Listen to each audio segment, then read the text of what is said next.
Muy bien, muy buenas noches. Realmente un gusto poder estar otra vez aquí y poder compartir con ustedes este tiempo. Y espero y orando para que Dios pueda hacer una obra en nuestros corazones. Y entonces les quiero agradecer, aparte, lindo que esta vez pude venir con la familia, la otra vez había tenido que venir solo y bueno, podemos disfrutar entonces de estar juntos. Solo faltó mi hija que está con su estudio y trabajo en Buenos Aires, no puedo venir, pero sí puedo estar con Sandra y con Cristian. Muy bien, vamos a estar estudiando estos días un libro que creo que todo aquel que quiera estar de alguna manera involucrado en el ministerio tiene que estudiar muy bien. Y es el libro de 2 Corintios. ¿Por qué? Porque en este libro Pablo va a contar muchos asuntos del ministerio. Él va a abrir su corazón. Él va a estar contando distintos problemas que tuvo que enfrentar en la obra. Y por eso tenemos que estudiar muy bien 2 Corintios.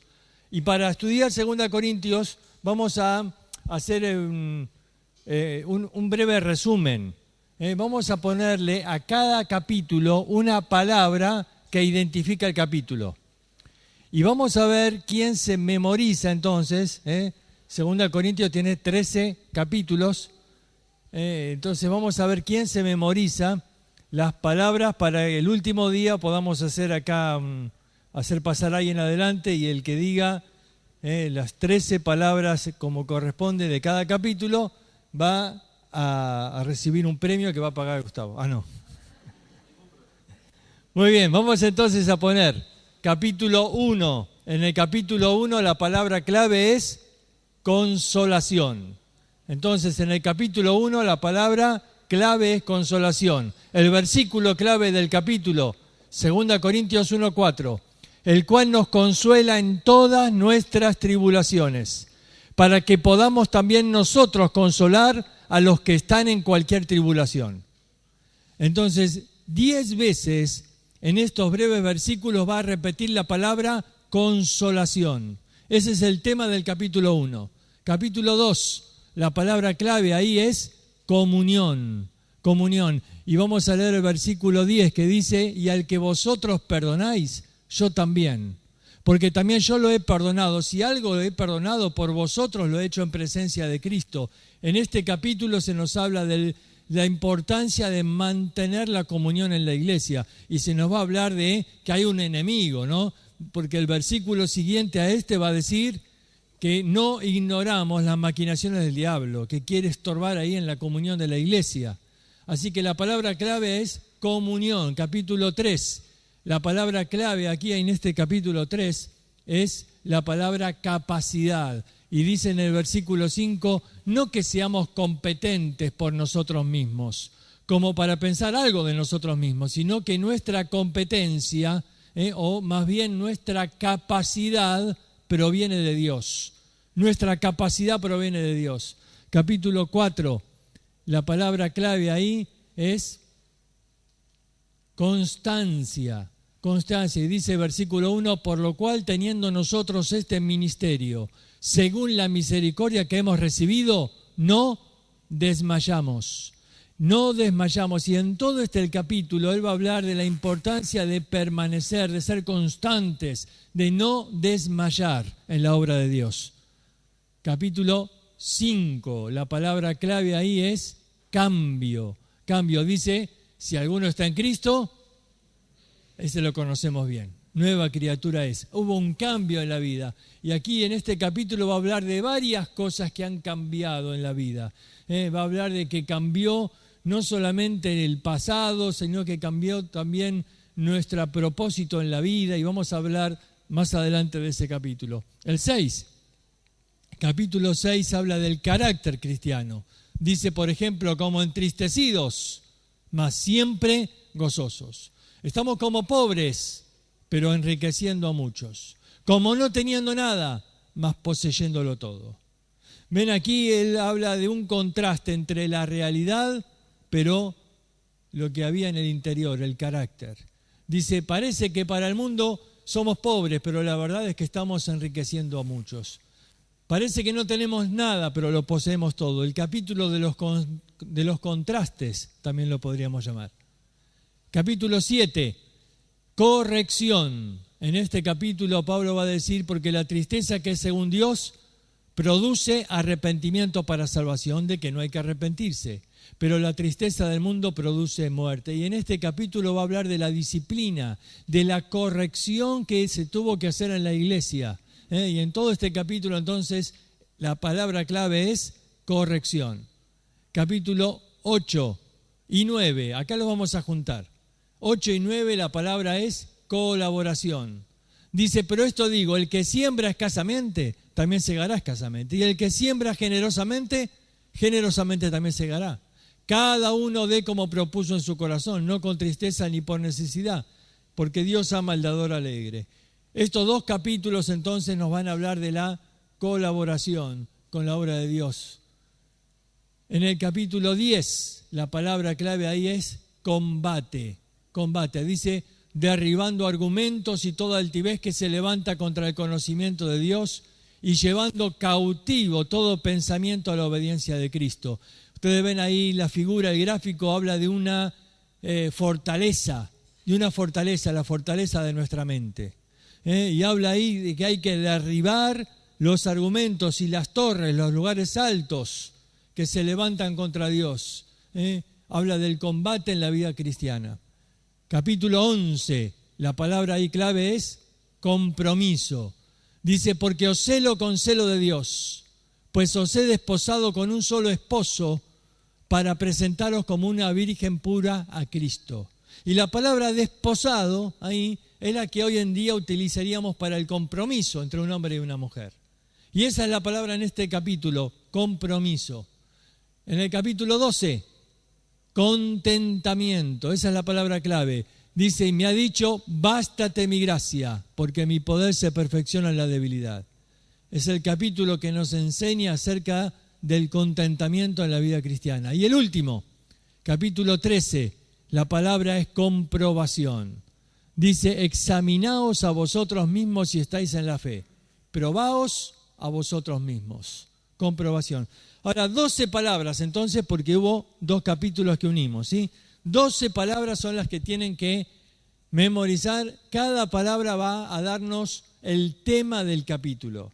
Y entonces vas a poder saber de alguna manera sintética todo 2 Corintios de memoria. Y entonces alguien te dice, a ver, ¿de qué habla 2 Corintios capítulo 3? ¿De qué habla? Capacidad. ¿Y de qué habla 2 Corintios capítulo 7? Corrección.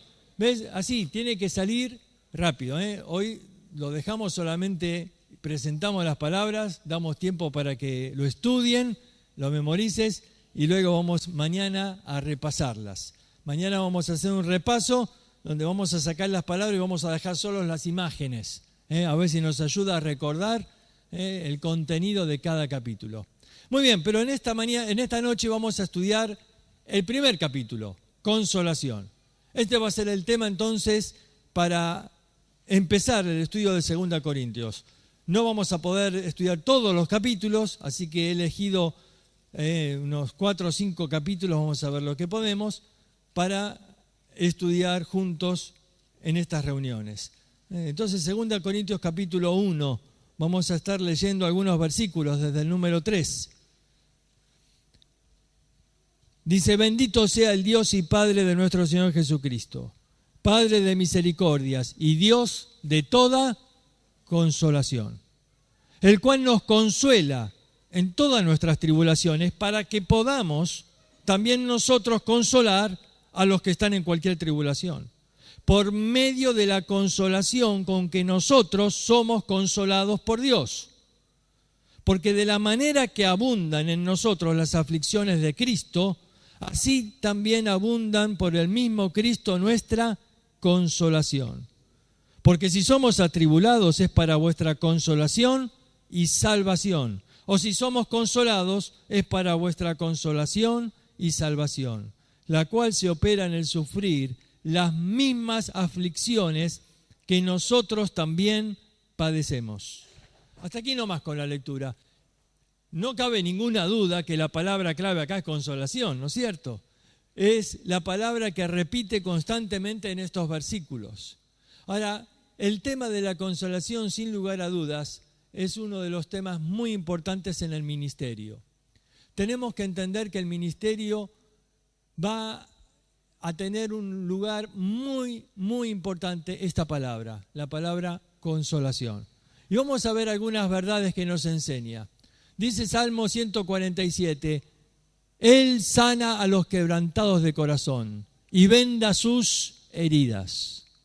Y las heridas más tremendas que tiene el ser humano quizás no son las que se ven, sino las que están en el alma. Y hay muchas personas heridas a nuestro alrededor. Por eso el ministerio de consolación debe ser un ministerio importantísimo en la vida de la iglesia. Vamos a ver que el ministerio de consolación tiene 3 partes. 3 palabras están relacionadas con la palabra consolar acá en 2 Corintios. La primera palabra es purificación. Fíjate, capítulo 2, versículo 7, dice, así que al contrario, vosotros más bien debéis perdonarle y consolarle, para que no sea consumido de demasiada tristeza. Ahora, aquí une la palabra consolación con la palabra perdón. ¿Por qué? ¿De qué manera el perdón y la consolación están unidos en este versículo? Es que muchas veces hay sufrimientos que vienen como consecuencia de pecado. Y entonces tenemos la necesidad de consolar a la persona, pero junto con esa consolación va a venir el perdón. Y cuando una persona no perdona, de pronto la herida se infecta, de pronto surge la amargura. Y entonces de pronto parece que la herida permanece abierta y no cicatriza. Por eso necesitamos purificar la herida, necesitamos limpiar la herida y se limpia con el perdón.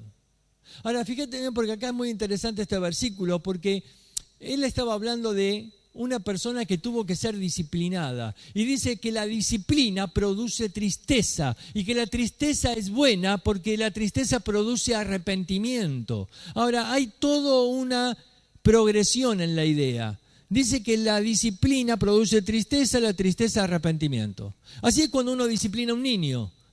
Cuando uno disciplina a un niño y le tiene que dar ahí algo que le cause dolor, ese dolor produce tristeza en él, pero esa tristeza es buena porque produce arrepentimiento. Ahora, acá dice, si no hay perdón después, la persona puede ser consumido de demasiada tristeza. Ahora, la tristeza es buena porque produce arrepentimiento, pero cuidado, demasiada tristeza. Cuando hay un exceso en la disciplina, cuando de pronto se disciplina a alguien y después no se lo restaura, no se lo visita, se lo deja a un lado, de pronto esa persona puede tener demasiada tristeza y entonces pierde su efecto, no se logra el propósito de restaurar. Y a veces la persona que ha caído en pecado, por falta de una atención hacia él, queda con amargura en el corazón. Y entonces la herida se infecta. Y dice, pero me han tratado mal, me han dejado a un lado, me han despreciado. Sí, yo caí, es verdad, pero de pronto parece que no se le ha demostrado lo que aquí dice. Debéis perdonarle y consolarle. Saben, es muy importante este concepto de mantener limpia la herida. Es importante manifestar el perdón. Es importante que la persona entienda que hay consecuencias del pecado y que esas consecuencias a veces producen tristeza, pero que le amamos y que le perdonamos y que estamos orando por su restauración. ¿Ves? Es importante que haya purificación, es decir, perdón y consolación. La segunda palabra, bueno, ahí dice una frase que me llamó la atención. No permitas que tus heridas te transformen en alguien que no eres. Hay personas que por su herida se vuelven amargados. Quizás no eran así. Pero por causa de lo que han vivido y por causa del resentimiento que hay en el corazón, cambió su manera de ser. De pronto se vuelven algunas personas, parecen rudas, personas que van criticando todo. No eran así. Pero de pronto están heridos y esa herida los hace comportarse de una manera diferente. Por eso es tan importante mantener limpia la herida. La segunda, confortación. Esto habla de aliviar el dolor y habla de dar fuerza y ánimo. Dice, pero Dios, que consuela a los humildes, nos consoló con la venida de Tito. En este capítulo 7, Pablo está hablando de que él estaba sufriendo un gran estrés. Él dice, había problemas externos e internos. Había presiones, dice, de afuera y había temores de adentro. Pablo estaba sufriendo un desgaste físico importante. Y Pablo estaba esperando que venga Tito, porque Tito venía de Corinto. Él había mandado una carta antes de esta a Corinto para arreglar algunos problemas. Y Pablo estaba muy ansioso y de pronto dice, vino Tito y me consoló. Y el concepto acá es, me confortó. Él alivió el dolor de mi corazón. Él me dio fuerza, me dio ánimo para seguir adelante. Dios usa personas para consolar. Dios usa personas para que podamos aliviar el dolor. Ahora, no es fácil hacer esto. Y hay personas que a veces no saben hacerlo. Fíjense lo que pasa con Job. Job dijo así, muchas veces he oído cosas como estas, consoladores molestos sois todos vosotros. Los amigos de Job habían ido para compartir su dolor. Se habían sentado a su lado y estaban compartiendo su duelo. Pero de pronto comenzaron a hablar. Había una costumbre judía que dice que cuando vas a consolar a alguien que está sufriendo, no tenés que hablar hasta que él hable primero. Y Job estuvo 7 días sin hablar y dice que ellos en silencio. Pero cuando Job abre la boca, ¿se acuerdan lo primero que dice? Job capítulo 3, maldice el día en que nació. Y los amigos dicen, ahora que habló Job, ahora hablamos nosotros. Y cuando ellos escuchan que Job estaba amargado y que maldijo el día que nació, le dan a Job y le dicen, lo que pasa es que has pecado, algo debes haber hecho para que Dios te castigue tanto. Y parece que las palabras que salen de su boca de ninguna manera estaban aliviando el corazón de Job. No aliviaban su dolor, al contrario, le estaban causando más dolor. Esto no es consolación. Fíjate lo que Job dice que es consolación. Él dice así, pero yo os alentaría con mis palabras. Y la consolación de mis labios, ¿qué? Apaciguaría vuestro dolor. Eso es consolación. Consolación es aliviar el dolor que tiene la otra persona. Dice acá, yo con mis labios apaciguaría vuestro dolor. Esto es verdadera consolación. Tenemos que entender que a veces no sabemos qué decir cuando estamos al lado de alguien que sufre. Y por eso Dios nos tiene que entrenar. Dios nos prepara para que podamos ser capaces de consolar a otros. Y la manera en que Dios nos prepara, dice acá, es a través del mismo sufrimiento. Porque dice que con la consolación que nosotros hemos sido consolados, ahora podemos consolar a otros. Muchas veces alguien se pregunta, ¿y por qué me ha pasado esto? Muchas veces es la capacitación de Dios para usarte después en ese ministerio. Muchas veces tú tienes que pasar por el sufrimiento y recibir la consolación de Dios y experimentar que el Dios de toda consolación alivia tu dolor, renueva tus fuerzas, y uno que ha pasado por esa experiencia ahora está capacitado para consolar a otros. Job, él dice, yo ahora sé cómo consolar. ¿Qué haría yo? Yo apaciguaría vuestro dolor. Los amigos de Job no sabían consolar. Ellos no habían pasado por el sufrimiento que Job pasó. No estaban entrenados para consolar. ¿Te das cuenta? Consolación, entonces, tiene que ver con confortación, con aliviar el dolor. Pero, en último lugar, con restauración. Dice, por lo demás, hermanos, tened gozo, consolaos, perfeccionados. 2 Corintios 13:11. Ahora, realmente no me gusta una palabra que traduce aquí, que es la palabra perfeccionados. ¿Por qué? ¿Qué entendemos de esa palabra? Dice acá, hermanos míos, tenemos que tener gozo, así que podés contarle un chiste a tu hermano y hacerlo reír. Si no da resultado el chiste, hacele cosquilla. Tener gozo, está bien. Consolados, bien. Pero ¿y perfeccionados? ¿Cómo hago para perfeccionarlo? Pero para poder entender mejor esta palabra es la que aparece en Gálatas 6:1 y ahí se traduce restaurad. Dice, si ves que tu hermano ha caído, vosotros que sois espirituales, id y restauradlo. Es la misma palabra que acá se traduce perfeccionar. Restaurar y consolar acaban juntos. ¿Ves? Una persona tiene que ser consolada y restaurada. El concepto de la palabra perfeccionados es muy interesante porque esta palabra es la que se utiliza en también Mateo cuando dice que los discípulos, que eran pescadores, ¿se acuerdan? Estaban tendiendo las redes y que estaban, dice, remendando las redes. Claro, después de pescar, las extendían sobre una piedra lisa y buscaban si se había roto algo para remendarla, para arreglarla, para que pueda ser útil otra vez en la pesca. Y muchas veces, cuando una persona ha sufrido, necesita ver qué cosas en su vida se han roto para poder restaurarlos. Dice acá, nosotros tenemos que gozarnos, consolarnos y restaurarnos unos a otros.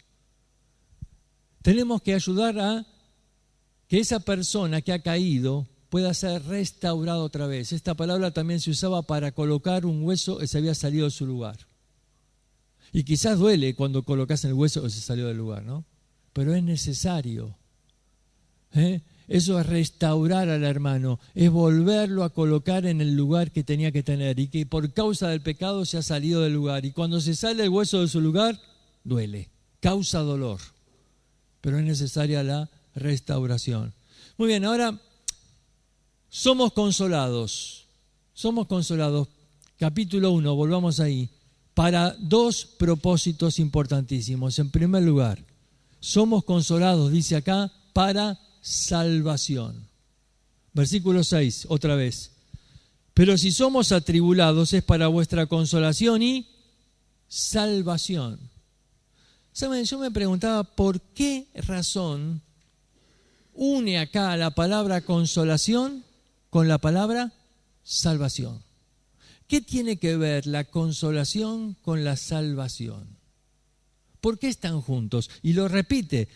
Si ustedes van a ver más adelante, dice otra vez, o si somos consolados es para vuestra consolación y salvación. Es que el ministerio de consolación está ligado al ministerio de salvación. ¿De qué manera? Bueno, fíjate este texto, es muy interesante. Dice acá, en su angustia me buscarán. Oseas 5:15. Alguien dice, pero ¿no dice Romanos capítulo 3? ¿No hay quien busque a Dios? Bueno, lo que dice Romanos 3 es que el hombre en su naturaleza caída no busca a Dios. Pero el Espíritu Santo hace una obra en el corazón del hombre. Y dice acá este texto, en su angustia, ¿qué? Me buscarán. En su angustia me buscarán. Es que muchas veces la forma en que la persona busque a Dios es a través de la angustia. Hay personas que les vas a predicar una vez y otra vez y no quieren saber nada con Dios. Pero en su angustia, ahí en la angustia buscan a Dios. Ahí cuando están en necesidad, buscan a Dios. Dice un dicho ahí que a muchos son ateos hasta que el avión empieza a caer. Ahí se acabó el ateísmo, ¿no? Ahí todos dicen, Dios mío, ayúdame. ¿Sabes? El hombre puede querer hacer su vida, pero en algún momento, en su angustia, me buscará. Y cuando vos te das cuenta de esto, te das cuenta que Jesús utilizó una estrategia, fíjate. Dice ahí, al oír esto, Jesús les dijo, los sanos no tienen necesidad de médicos, sino los enfermos. Y cuando ahí está el dibujo del muchacho que es enviado en la parábola, ¿se acuerdan de las bodas? Andá y buscá quiénes. A los cojos, a los ciegos, a los mendigos. Porque había invitado a otros y pusieron excusas y dijeron, no podemos, me compré unos bueyes, me compré un campo, no lo fui a ver. Entonces andá a buscar a los necesitados. Y Jesús dice, los sanos no tienen necesidad de médicos, sino los enfermos. Ahora, no hay persona sana, todos tienen necesidad de Dios, sí, pero el que se cree sano no va al médico. La persona busca a Dios en medio de la angustia. Y por eso la iglesia tiene que estar presente en medio de la angustia. Por eso la iglesia tiene que tener un ministerio para llegar a aquellas personas que están sufriendo. ¿Por qué? Porque son las que más necesidad tienen de Dios. No es que los otros no la tengan. Entiéndanme bien, hay que predicarles el evangelio a toda persona. Hay que predicar el evangelio a toda criatura. Todos tienen necesidad de Dios y hay que ir a todos. Pero en especial tenemos que ir a aquellos que están sufriendo. Mira, el ministerio del Señor Jesucristo se dedicó más que nada a las personas que estaban sufriendo.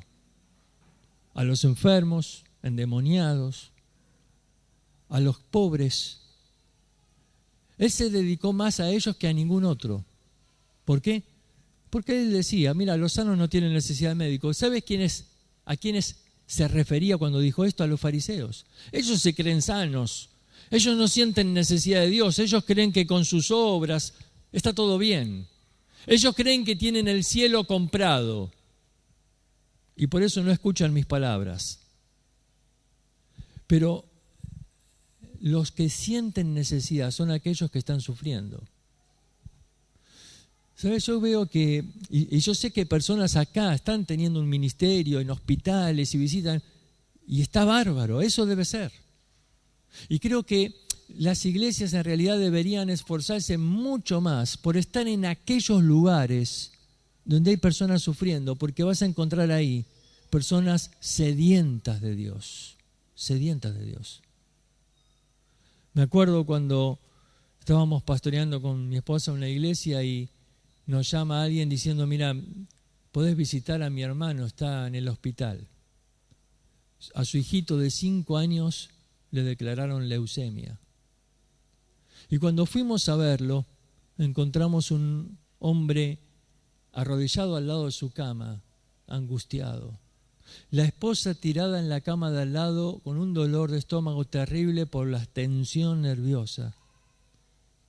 Estaban sufriendo una agonía por la noticia que habían recibido de su hijo. Y de pronto comenzamos a consolarles, a animarles y a predicarles el evangelio. Y ellos recibieron a Cristo. ¿Sabes? Ese niño después de un par de años murió. Pero la vida de ese matrimonio nunca fue la misma. Ellos fueron transformados por la gracia de Dios. Y hoy para mí es una alegría ver al hermano ya grande de este niño estudiando en el Instituto Bíblico. Es que Dios toca el corazón de personas que están sufriendo, porque en ese momento están necesitadas de Dios. Y sabes, Dios usa personas que han sido entrenadas en la consolación para consolar a otros y llevarles el evangelio. Por eso dice, para vuestra consolación y salvación. Y la iglesia tiene que llegar a tiempo para aquellas personas que están sufriendo, que están angustiadas, que están quizás hoy quizás esta misma noche, buscando la forma de cómo quitarse la vida. Y tenemos que estar ahí. Y tenemos que encontrar la manera de que personas sepan a dónde acudir. ¿Sabes que hay personas que están con una agonía hoy, sufriendo, sin saber qué hacer de sus vidas? Y no saben a dónde ir. No saben a dónde acudir. Hay personas que están desesperadas y no tienen idea. Y tenemos que buscar la manera de llegar a sus vidas, de llegar a tiempo. Mira, a mí me duele muchísimo cada vez que veo cuántos jóvenes en nuestro país buscan el suicidio como una única forma de escapar en sus vidas, porque ya no quieren saber más nada con la vida, porque no pueden tolerar el dolor y el sufrimiento de sus vidas y buscan escapar y buscan la manera de quitarse la vida. Una vez entré por curiosidad en internet buscando consejos para alguien que se quiere quitar la vida. Dije, a ver, encontré que hay páginas y tienen miles de visitas, la mayoría de ellos jóvenes que buscan consejos de cómo quitarse la vida. La iglesia tiene que de alguna manera llegar a ellos con el mensaje para darles esperanza, porque son personas que han perdido toda esperanza. Las personas que están sufriendo a veces se encierran, se aíslan, buscan la forma de huir de su problema. Ya no quieren sufrir más. Pero tenemos que decirles que sí hay esperanza, que en Cristo hay esperanza. ¿Sabes? La iglesia tiene que buscar la manera de llegar ahí a los hospitales, a las cárceles, a los lugares. ¿Por qué? Porque los sanos no tienen necesidad de médicos, pero los enfermos. Tenemos que estar ahí donde está el problema, donde está el dolor, donde está la necesidad, para llevarles consolación y salvación. Versículo 6. Para llevar consolación y salvación. Porque en la angustia las personas buscan a Dios. En su angustia me buscarán, dice Dios. Ahora, yo quisiera llamarte la atención al versículo siguiente, porque quizás no los relacionaba juntos. Pero acá dice así: los sanos no tienen necesidad de médicos, sino los enfermos. ¿Sabés qué dice el versículo siguiente? Dice así: id pues y aprended lo que significa misericordia quiero y no sacrificio. Y uno dice, ¿qué tiene que ver esto con aquello? Aprended de una vez lo que significa misericordia quiero y no sacrificio. A ver, Dios está diciendo así: cuando habla de sacrificio, se refiere a religión. El sacrificio judío, lo que tenían que hacer para cumplir con la religión. Dice, mira, más que cumplas con venir a una reunión, con hacer este programa y hacer lo otro, lo que yo más quiero de tu vida es que practiques misericordia. Porque Dios es un Dios de misericordia y Él quiere que sus hijos transmitan la misericordia de Dios. Que nosotros seamos mensajeros de la misericordia de Dios. ¿Y sabés quién necesita misericordia? El miserable. Y tenemos que ir a ese que está en la miseria. Porque ese que está en la miseria es el que necesita misericordia. Y dice acá, aprended lo que significa misericordia quiero y no sacrificio. Dios quiere que seamos agentes de consolación. Que vayamos buscando a aquel que está sufriendo para darle una palabra de esperanza, para hablarle de la tremenda misericordia de Dios. Que perdona el pecado, que restaura y que te da nueva esperanza. ¿Ves? Aprender lo que significa misericordia quiero y no sacrificio. Tenemos que orar a Dios para que nos guíe a encontrar estas personas que están sufriendo y que necesitan que alguien les llegue a tiempo con una palabra de esperanza. Personas que quizás de alguna manera tienen que ser alcanzadas por la gracia de Dios. Estaba en un tiempo, cuando era joven, en Tucumán, como misionero. Me acuerdo, una noche estaba, son esos días difíciles que a veces uno tiene. Amargado, no quería saber nada, enojado porque todo había salido mal. Pero en medio de todo eso me llaman por teléfono para visitar a una señora en el hospital. Era la vecina de un chico que venía al club bíblico en la iglesia. Fui a visitar ahí a esta señora, se había disparado en el corazón. Pero Claro, ella se apuntó en su angustia y disparó. Y la bala, de una manera milagrosa, pasó entre el corazón, los 2 pulmones, la aorta, y no tocó nada. Y salió por su espalda. Y ella, claro, después del disparo se desmayó, pero se despertó ahí en el hospital, sin entender nada de lo que le había pasado. Y llegamos ahí a ella y ella dice, no entiendo por qué estoy con vida. Y entonces dije, ¿quiere que le explique? Dios le está dando una segunda oportunidad. Si usted hubiera muerto, ¿sabe dónde se despertaba ahora? En el infierno. Le predicamos de Cristo. Y cuando terminamos, ella oró y dijo, ahora entiendo. El Señor me rescató del infierno. Y entonces le preguntamos, ¿y ahora qué va a hacer? Tengo que ir a hablarle a mis hijos, porque ellos no conocen a Cristo, ellos se van al infierno.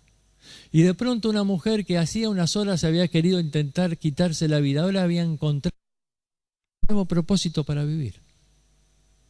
Sus problemas no se habían solucionado, la circunstancia no había cambiado, lo que cambió fue su corazón. ¿Sabes? Tenés que estar ahí buscando la forma de llevar misericordia, el perdón de Dios. El ministerio de consolación es un ministerio que puede ganar más almas para Cristo que ningún otro ministerio. Quizás uno quiere hacer campañas y traer personas a la iglesia, y hay que hacerlo. Pero si vamos a buscar al que está sufriendo, podés llegar a ganar más almas que en ningún otro lugar. Porque ahí vas a encontrar a personas que están buscando a Dios. En su angustia me buscarán. Dice Pedro, no tengo plata ni oro, pero lo que tengo te doy. ¿Te acuerdas? ¿Sabes cómo comenzó Pedro el ministerio? Ahí estaba en Hechos capítulo 3, con un paralítico. Se acordó la lección de su maestro. Quizás Pedro iba con Juan al templo. Dice que pasaron por la puerta la hermosa y quizás ahí estaban miles de personas en el templo.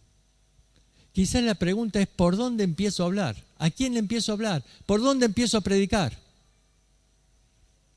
El necesitado, el paralítico. Empecemos por él.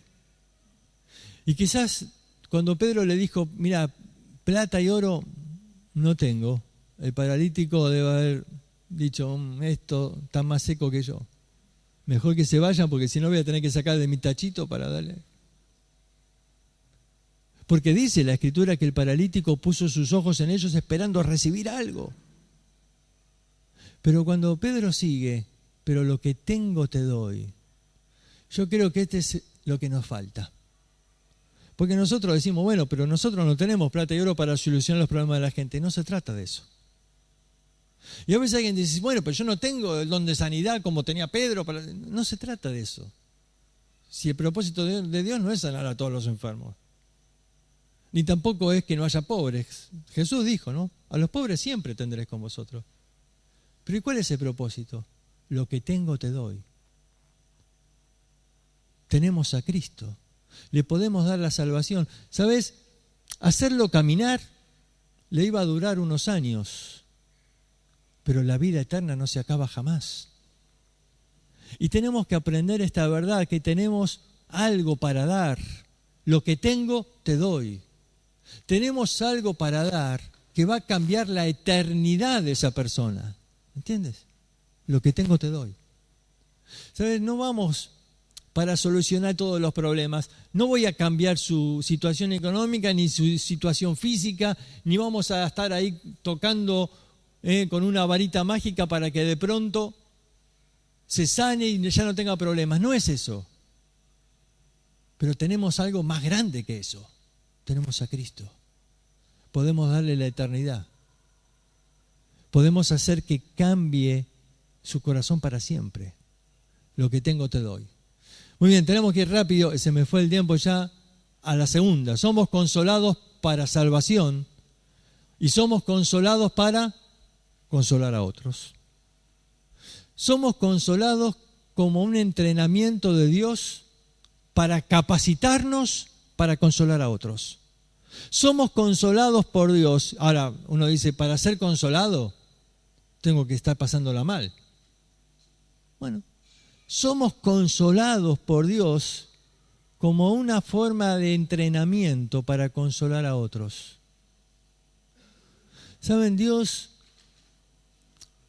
quizás te hace vivir cosas que te capacitan para llegar a personas que ningún otro puede llegar. Quizás Dios utilice formas como a Johnny. ¿Te acuerdas de esta mujer?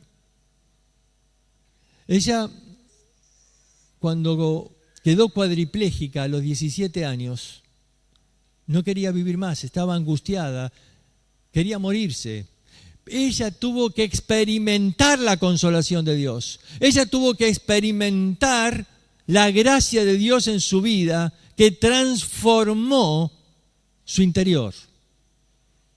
Ella dice, hace poco le escuché un mensaje hablar diciendo, Dios necesitaba hacer una sanidad más profunda que mi parálisis. Dios tenía que sanar mi corazón. Ella experimentó la consolación de Dios y una vez que la experimentó, ahora está capacitada para consolar a otros. Y ahora vive para llevar ánimo y consuelo a otros que están en su misma situación. Y ella encontró que a través de esto puede tener un ministerio de consolación y ha ganado miles de almas en el mundo entero, predicándole a los que están sufriendo. Hace unos años, cuando le detectaron cáncer y ahora está con quimioterapia, en lugar de quejarse contra Dios, dijo, Dios está ampliando mi ministerio. Porque antes podía predicarle a los discapacitados, ahora también puedo predicarle a los que tienen cáncer. Y cuando me van a dar la quimio, reúno a las mujeres antes y les digo, ¿por qué no oramos? Y todas me dicen que sí. Dice, bueno, pero antes de orar les quiero decir unas palabras y les predica el Evangelio. Y saben, una mujer que ha tenido tanto sufrimiento, uno dice, pero no es mucho, a pesar de la parálisis, ahora todavía cáncer. Ella no lo entiende como una cruz demasiado pesada, lo entiende como una oportunidad de ministrar a otros, como una oportunidad que Dios le da. Está ampliando, dice, mi ministerio. Este año pasado conocí a un hombre que trabaja en su ministerio, se llama Mark, y él contó cómo él empezó a estar en el ministerio. Él era un hombre de negocios, pero de pronto tuvo un hijo con parálisis cerebral. Y claro, buscó ayuda y vieron que algo muy común es esas reuniones con personas que tienen el mismo problema para hacer algo que llaman terapia de grupo. Y entonces él se reunía con un montón de padres que tenían hijos con el mismo problema para que compartían sus circunstancias y demás. Pero él se daba cuenta que en estas reuniones lo deprimían más. Nadie ponía soluciones, todos volcaban sus angustias. Y él, que era creyente, entendió que en esas reuniones podía compartir de Cristo. Y entendió que podía dar esperanza. Y Dios lo empezó a utilizar. Y claro, él dice, pero yo no sabía cómo hacerlo. Y buscó a Johnny. Y Johnny le enseñó y le empezó a decir cómo hacer para hablar a personas que están sufriendo. Cómo hacer para llegar a estas personas en medio de su dolor y darles palabras de esperanza. Y entonces este hombre dejó todo su trabajo y se dedicó al ministerio. Y hoy se dedica a predicar a personas que están sufriendo. Y él dice, yo estoy en el ministerio por mi hijo. Y dice, cuando vuelvo de predicar, lo agarro a mi hijo y yo no sé qué entiende y qué no entiende, porque él no me puede responder. Pero le cuento las bendiciones y le cuento y le digo, mira, ¿sabes, hijo? Hoy ganamos un alma y vos sos parte, porque yo estoy en el ministerio gracias a vos. Dios nos hace pasar por circunstancias que a veces nos capacitan para el ministerio. Hace un año atrás estaba en Paraguay compartiendo y un muchacho me vino a hablar. Dice, ¿sabes? Yo hace un año atrás, dice, era inconverso y fui al hospital, me dieron el resultado de mi análisis y me dijeron que yo tenía SIDA. Y en ese momento no había nadie a mi lado. Y cuando yo recibí la noticia, fue tremendo. Quería matarme, no quería vivir así y no tenía ninguna esperanza. Fue tremendo recibir esa noticia y no tener a nadie ahí a mi lado que me contenga, que me ayude en ese momento. Después, un par de meses después, alguien me predicó el Evangelio. Y yo acepté a Cristo como Salvador. Y hace tiempo que le pregunto a Dios, Señor, ¿cómo puedo servirte? ¿Qué puedo hacer? ¿Qué ministerio puedo tener? Y cuando escuchó un mensaje como este, dijo, ya sé lo que voy a hacer. Ya sé cuál es mi ministerio. Voy a ir a trabajar en ese hospital. Especialmente, voy a visitar a los que tienen SIDA, pero especialmente voy a estar ahí, a los jóvenes que reciben la noticia y que en ese momento no tienen a nadie y que están solos recibiendo una noticia que va a querer destruir sus vidas. Pero voy a estar ahí para decirles que hay esperanza, para decirles que hay salvación en Cristo Jesús. Y esa vez él me decía, yo con la consolación que he tenido cuando recibí a Cristo, ahora quiero ir a esa gente, porque yo sé lo que sufren, yo sé porque yo pasé por ahí. Y Dios le dio un ministerio, quizás no tiene un ministerio predicando en una iglesia, pero él tiene un ministerio ahí y está ganando almas ahí. Porque él fue entrenado y consolado y ahora puede, ¿qué? Consolar a otros que están en su misma situación. ¿Te das cuenta? ¿Por qué somos consolados? Para consolar. Ahora, si cuando uno sufre,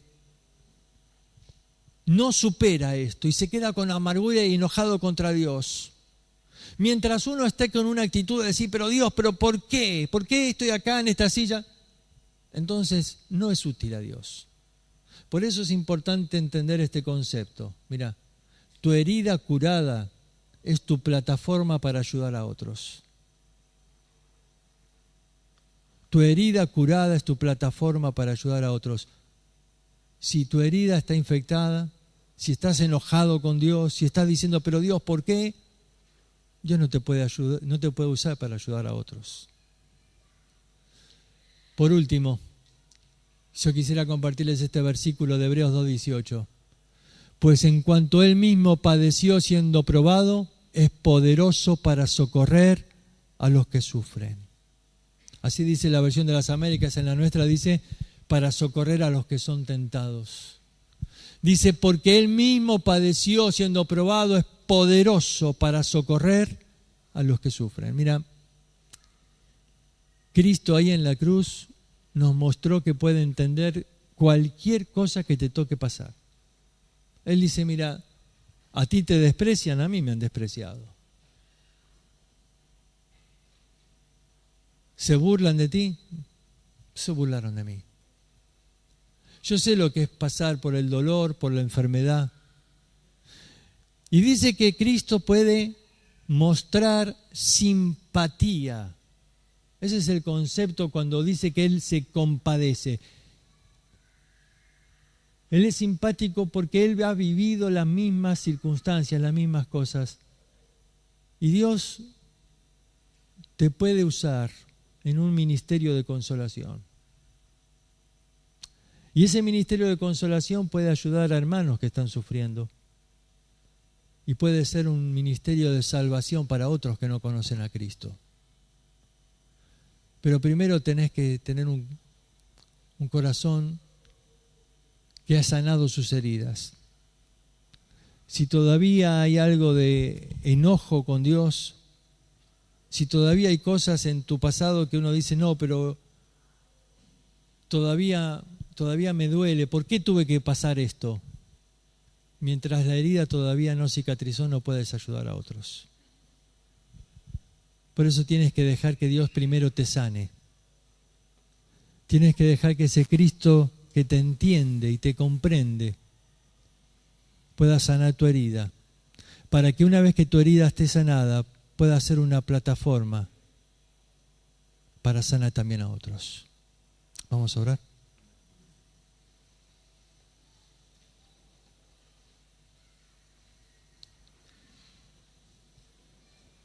Señor, te damos gracias porque porque entendemos que aún en medio del dolor y de los sufrimientos, tú tienes un propósito.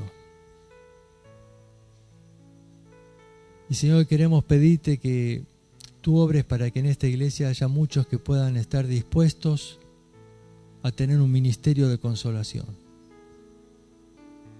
Porque sabemos que a nuestro alrededor hay muchísimas personas que están sufriendo. Muchos por consecuencia de su pecado, o atormentados por demonios, o enfermos, o sufriendo por agresiones y el pecado de otros. Y necesitan esperanza, necesitan consolación. Y yo te ruego, Señor, que utilices a esta iglesia para llevar consolación en medio de una ciudad donde hay tantos heridos por el pecado. Queremos rogarte que tú obres para producir en nosotros tanto el querer como el hacer, para ser agentes de consolación en un mundo que sufre. En el nombre de Cristo Jesús, amén.